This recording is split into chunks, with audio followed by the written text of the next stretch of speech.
আজকে আমি আপনাদের সাথে শেয়ার করে নেব আলু পটল আর ছোলার ডাল দিয়ে ভীষণই লোভনীয় স্বাদের একটি রেসিপি।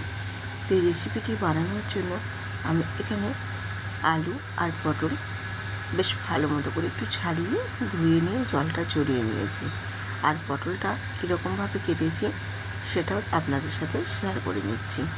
একটু অল্প করে গায়ের মধ্যে খোসাটা রেখে রেখে আমি কিন্তু পটলগুলোকে বেশ সুন্দর করে ছাড়িয়ে নিয়েছি আর আলুগুলোকে বেশ ডুমো ডুমো করে কেটে ধুয়ে পরিষ্কার করে নিয়েছি আর জলটাও বেশ ভালো করে ঝরিয়ে নিয়েছি।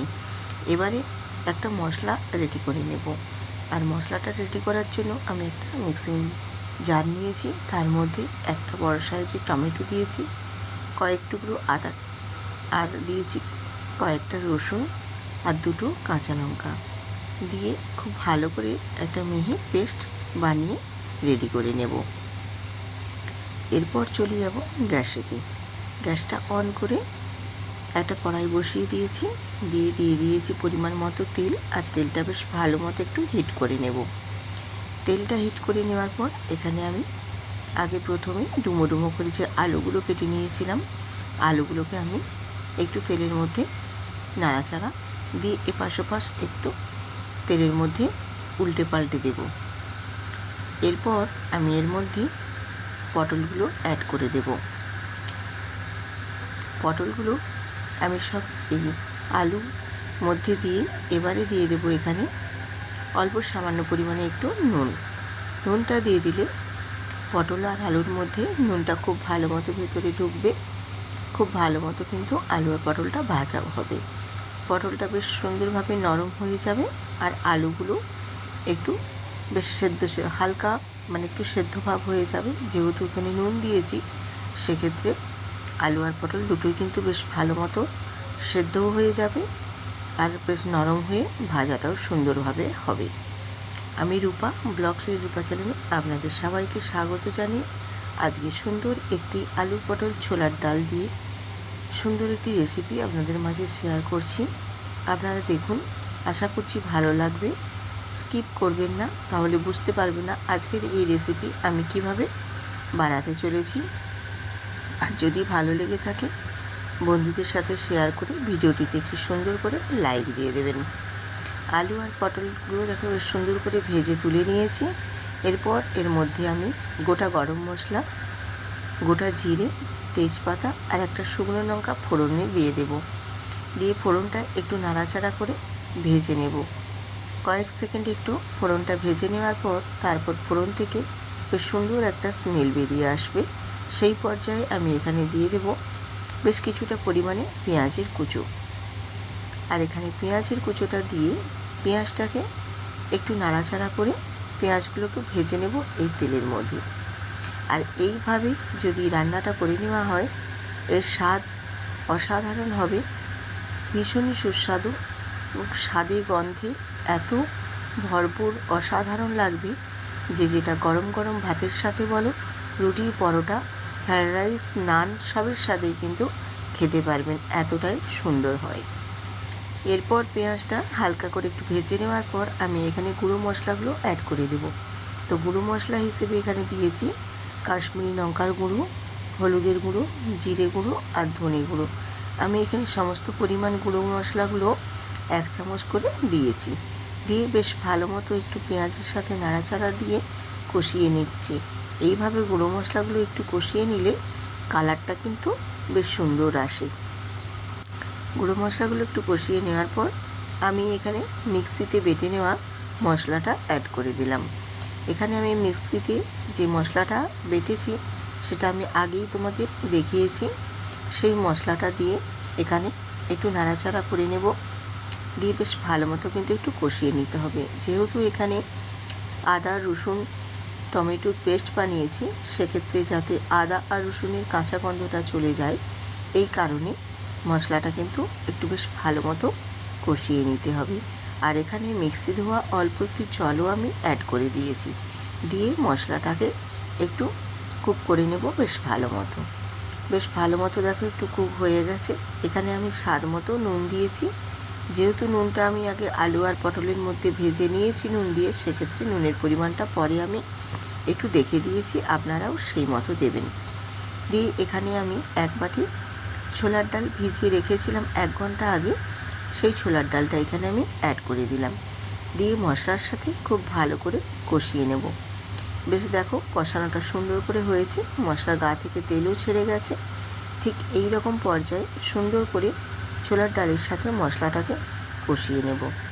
আর কষানো হয়ে গেলে এখানে অল্প পরিমাণে আমি অল্প একটু জল দিয়ে বেশ ভালো মতো একটু নাড়াচাড়া দিয়ে একটু কুক করে নেব। তাহলে কি বলো তো, ছোলার ডালটা বেশ সুন্দরভাবে কিন্তু সেদ্ধ হয়ে যাবে। আর যেহেতু আমি ভিজিয়ে রেখেছিলাম 1 ঘন্টা, খুব বেশি সময় লাগবে না, 4 থেকে 5 মিনিট মতো একটু রান্না করে নিলে ছোলার ডালগুলো বেশ সুন্দরভাবে কিন্তু সেদ্ধ হয়ে যাবে। আর একেবারে গোটা গোটা রেখেই কিন্তু সেদ্ধটা করব। আর এই যে আমি একটু ঢেকে দেওয়ার পরে আপনাদের দেখিয়ে দিচ্ছি, দেখুন সেদ্ধটা কিন্তু বেশ একদম 70% মতো আমার কমপ্লিট হয়ে গেছে। এবারে যেটুকু বাকি আছে 30%, সেটা বাকি রান্নাটা করতে করতে কমপ্লিট হয়ে যাবে এই ছোলার ডাল সেদ্ধর ক্ষেত্রে। বেশ ভালো মতো দেখো ছোলার ডালটা আমার অনেকটা পরিমাণে সেদ্ধ হয়ে গেছে 70% পয়েন্টে। আর খুব বেশি করব না। এরপর আমি এখানে অ্যাড করে দেব ভেজে রাখা পটল আর আলু আর পটলটা দিয়ে ছোলার ডালের সাথে মশলার সাথে খুব ভালো করে শুকনো শুকনো করে কষিয়ে নিতে হবে। এইরকমভাবে কষিয়ে কষিয়ে রান্না করলে খেতে যেমন অসাধারণ লাগবে, তেমনি কিন্তু বানানোটাও ভীষণ সুন্দর হবে। অসাধারণ লাগবে, তোমরা বুঝতেই পারবে না যে এইভাবে বানিয়ে নিলে এর টেস্ট হয় এত সুস্বাদু। আপনারা এইভাবে একবার বন্ধুরা বানিয়ে দেখবেন, বাড়িতে বেশ সুন্দর লাগে খেতে। যেটা রুটি পরোটা বা গরম ভাতের সাথেও যেমন খেতে ভালো লাগবে, তেমনি কিন্তু পোলাও, ফ্রাইড রাইস বা নানের সাথেও কিন্তু খেতে এটা অসাধারণ লাগবে। এছাড়াও গরম গরম ভাতের সাথেও কিন্তু খুব যে খারাপ তা লাগবে তা না, খেতে অসাধারণ লাগবে। একবার হলেও বন্ধুরা বানিয়ে দেখবেন। বাড়িতে গেস্ট আসলেও বানিয়ে নিতে পারেন এই রকমভাবে ছোলার ডাল আলু পটল দিয়ে একটি সুস্বাদু রান্না, যেটা অনেকেই হয়তো জানে না বা অনেকেই হয়তো জানে। তো যারা জানে না তাদের ক্ষেত্রে আজকের আমার এই রেসিপিটি বানিয়ে শেয়ার করেছি। অসম্ভব সুন্দর হয়, বানিয়ে কিন্তু দেখবেন অবশ্যই একবার হলেও। বেশ সুন্দর করে কষিয়ে নেওয়ার পর দেখো জল ঢেলে দেওয়ার পর আমি একটা ঢাকনা দিয়ে ঢেকে দিয়েছি। আর ঢেকে দেওয়ার ফলে খুব সুন্দরভাবে কিন্তু আলু আর ছোলার ডালটা বেশ ভালো মতো সেদ্ধ হয়ে গেছে। ছোলার ডালটাও যে 30% মতো সেদ্ধ হতে বাকি ছিল, সেটাও বেশ সুন্দর মতো সেদ্ধ হয়ে গেছে। আর আলুগুলো বেশ সুন্দর মতো সেদ্ধ হয়ে গেছে। তোমাদের আমি একটা আলু কেটেও দেখিয়ে দিচ্ছি কিভাবে আলুটা সুন্দর মতো সেদ্ধ হয়ে গেছে। এবারে এখানে একটু রান্না করে নেব আর একটু নাড়াচাড়া দিয়ে এখানে আমি একটু অল্প করে সামান্য চিনি অ্যাড করে দেব। তো আপনারা যদি চিনিটা স্কিপ করেন তাও করতে পারেন, কিন্তু এই ছোলার ডাল আর আলু পটল দিয়ে যে রান্নাটা, এর মধ্যে কিন্তু চিনিটা দিলেই খেতে ভীষণ ভালো লাগে। আপনারা চেষ্টা করবেন চিনিটা দিয়েই রান্নাটা করার, তাহলে স্বাদের ব্যালেন্সটা ভীষণ সুন্দর আসবে আর খেতেও কিন্তু ভীষণ ভালো লাগবে। আর যদি রুটি পরোটার ক্ষেত্রে খেতে চান, সেক্ষেত্রে চিনির পরিমাণটা একটু বাড়িয়ে দিতে পারেন। দিয়ে এইভাবে আবারও একটু নাড়াচাড়া করে একটু চিনিটা বেশ ভালো মতো যখন মেজারমেন্ট হয়ে যাবে আর স্বাদের ব্যালেন্সটাও ঠিকঠাক হয়ে যাবে, সেই পর্যায়ে এবার আমি গ্যাসটা অফ করে নামিয়ে নেব। গ্যাসটা অফ করে দিয়েছি দেখো।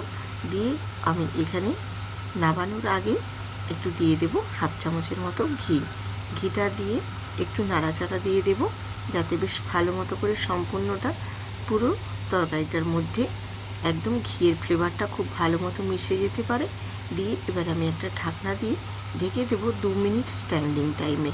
তাহলে এই গরম মশলার আর ঘিয়ের যে একটা সুন্দর মিশ্রণে এত সুন্দর একটা মিষ্টি সুগন্ধ বেরোবে, যে তরকারির স্বাদটাকে আরও সুন্দরভাবে কিন্তু বাড়িয়ে তুলবে দ্বিগুণ পরিমাণে।